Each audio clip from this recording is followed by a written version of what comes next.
semuanya, di sini saya Dewi Indah Puspitasari akan menjelaskan tentang media pembelajaran audiovisual teks observasi. Teks observasi. Pengertian teks observasi adalah teks yang memberikan informasi secara umum tentang sesuatu berdasarkan fakta dari hasil pengamatan secara langsung. Teks observasi dilakukan oleh si pengamat dengan terjun langsung ke lapangan untuk mengetahui sebuah informasi yang ada.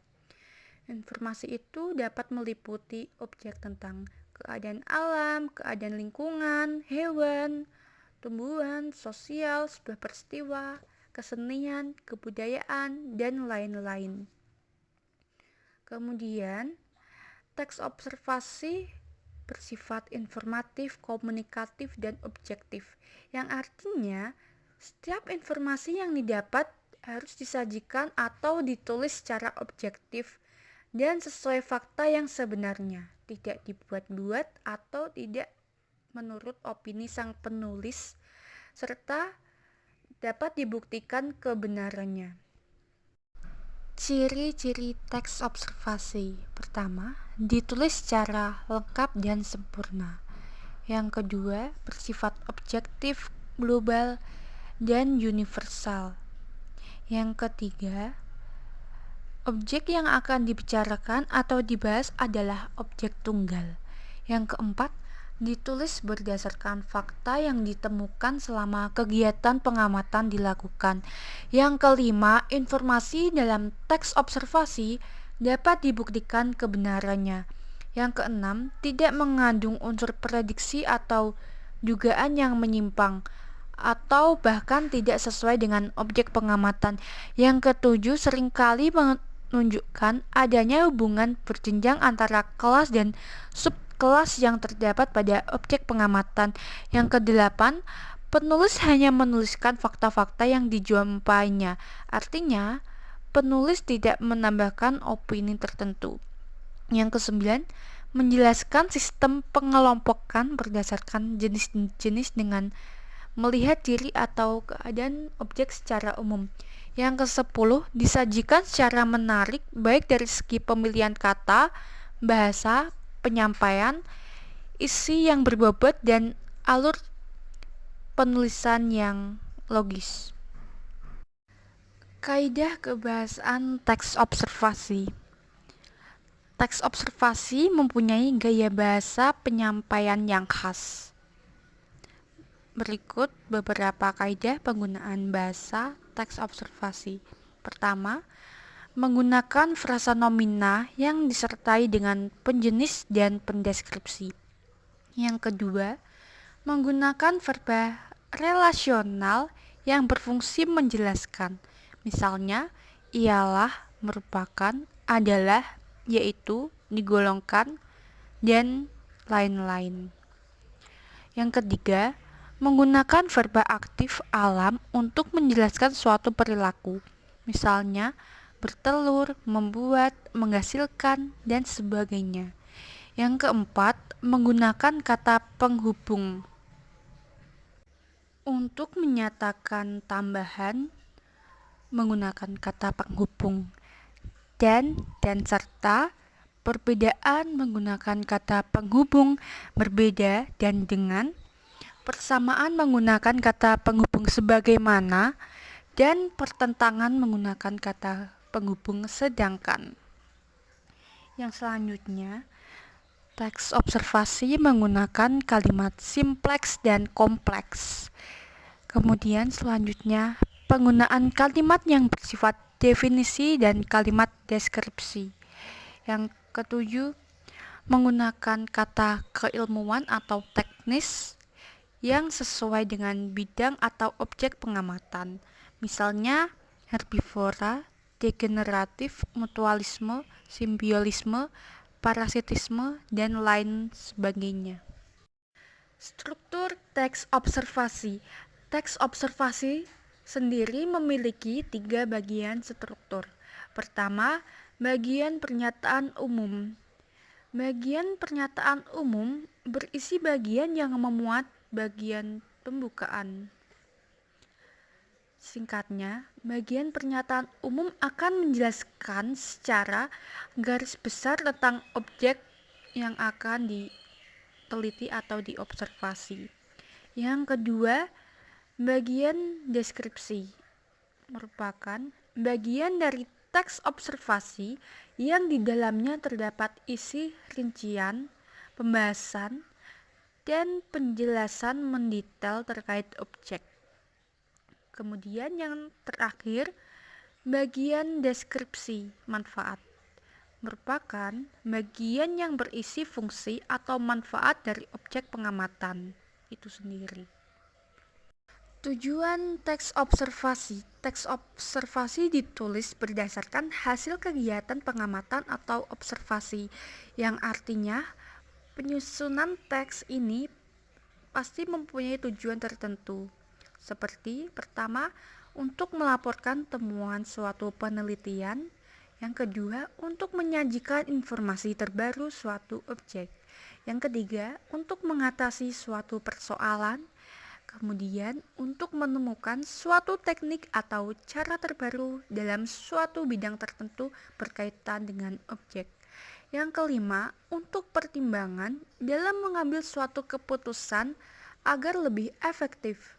Yang terakhir, untuk mengambil tindakan pengawasan atau perbaikan dari suatu masalah yang berkaitan dengan objek yang akan diamati. Langkah-langkah menyusun teks observasi. Menyusun teks observasi membutuhkan langkah-langkah atau panduan seperti berikut.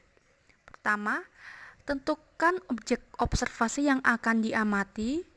Kedua, buat jadwal observasi agar dapat berjalan sesuai rencana. Yang ketiga, mulai lakukan observasi. Untuk mempermudah, siapkan pertanyaan atau poin-poin pengamatan yang akan menjadi fokus dari kegiatan observasi. Yang keempat, catat hasil observasi. Catat setiap fakta atau hasil dari kegiatan observasi. Pastikan ketepatan isi, struktur, dan kaidah kebahasaan disesuaikan dengan karakteristik teks observasi. Bila memungkinkan, lengkapi dengan dokumentasi observasi seperti foto atau video. Yang terakhir adalah meneliti kembali hasil penulisan teks observasi. Teliti kembali hasil observasi beserta teks yang telah ditulis untuk lakukan perbaikan jika dirasa ada yang kurang tepat, baik dari segi isi maupun bahasa dan kepenulisan. Berikut adalah contoh dari teks observasi.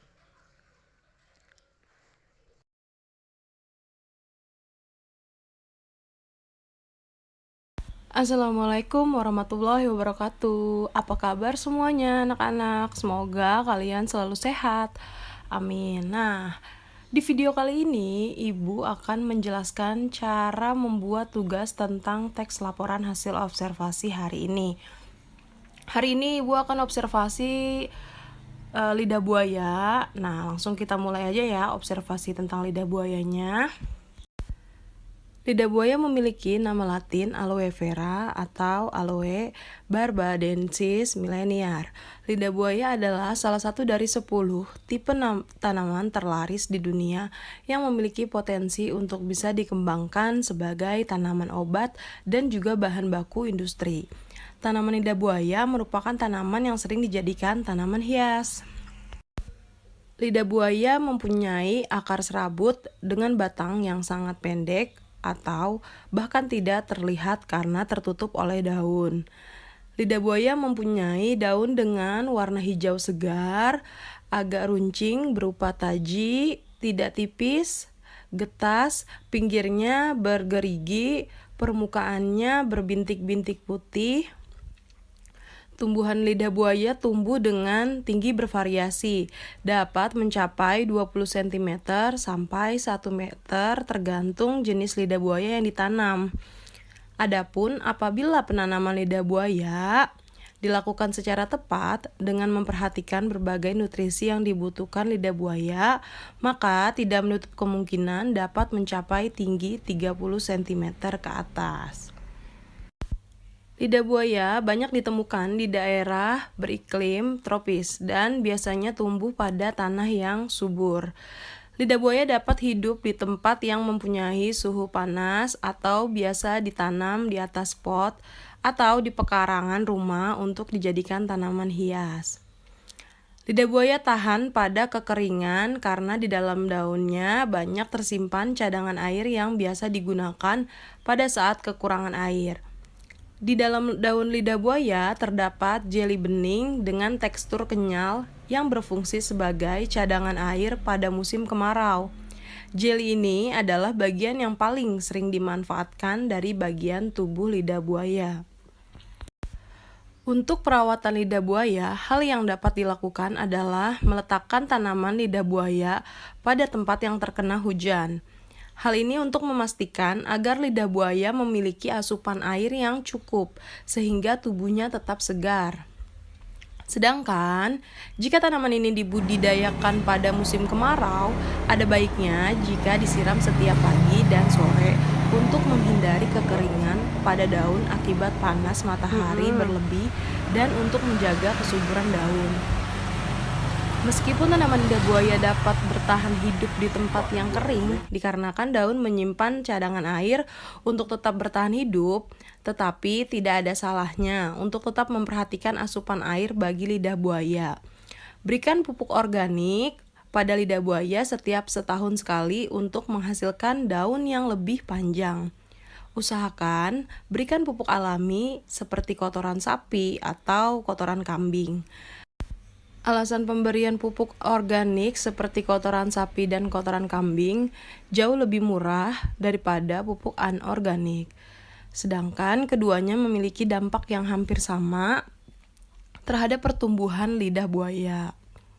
Lidah buaya tidak hanya dapat dijadikan tanaman penghias pekarangan rumah, namun juga jeli lidah buaya dapat dioleskan pada permukaan rambut sebelum keramas agar rambut terjaga kesuburannya. Jeli lidah buaya juga bisa dijadikan masker alami bagi wanita karir yang tidak sempat merawat wajah di salon. Jeli lidah buaya hanya perlu dioleskan pada permukaan wajah selama beberapa menit, kemudian basuh dengan air hangat. Jika rutin dilakukan, perawatan kosmetik alami menggunakan tanaman lidah buaya akan memberikan hasil yang baik sebagaimana diharapkan. Di samping dapat digunakan sebagai kosmetik alami, tanaman lidah buaya juga bermanfaat sebagai obat herbal untuk menyembuhkan luka ringan. Dalam pemakaian untuk kulit, lidah buaya dapat melembabkan wajah, menghilangkan jerawat pada wajah, dan juga menghapus bekas luka. Lidah buaya adalah tanaman yang memiliki banyak manfaat, baik untuk obat atau untuk dijadikan sebagai kosmetik alami. Lidah buaya adalah salah satu dari 10 tipe tanaman terlaris di dunia. Lidah buaya tahan pada kekeringan karena di dalam daunnya tersimpan cadangan air. Letakkan lidah buaya pada tempat yang terkena hujan agar tubuhnya tetap segar. Sekian observasi lidah buaya dari saya, kurang lebihnya mohon maaf. Wassalamualaikum warahmatullahi wabarakatuh. Nah, itu dia anak-anak, observasi ibu tentang tanaman lidah buaya. Jadi tugas kalian di rumah adalah mencari objek dari observasi yang kalian buat. Kalau ibu di sini objeknya yaitu tanaman lidah buaya. Pergunakan apapun yang ada di rumah kalian, seperti tomat, seperti seledri, daun bawang, bawang merah, bawang putih, boleh semua dijadikan observasi. Cari dari nama latinnya, ciri-ciri dari objek yang kalian observasi, manfaat dari objek yang kalian observasi, dan lain-lain. Sekian penjelasan dari Ibu. Semoga kalian dapat mengerjakan tugas ini dengan baik. Dan selamat mengerjakan tugas. Wassalamualaikum warahmatullahi wabarakatuh.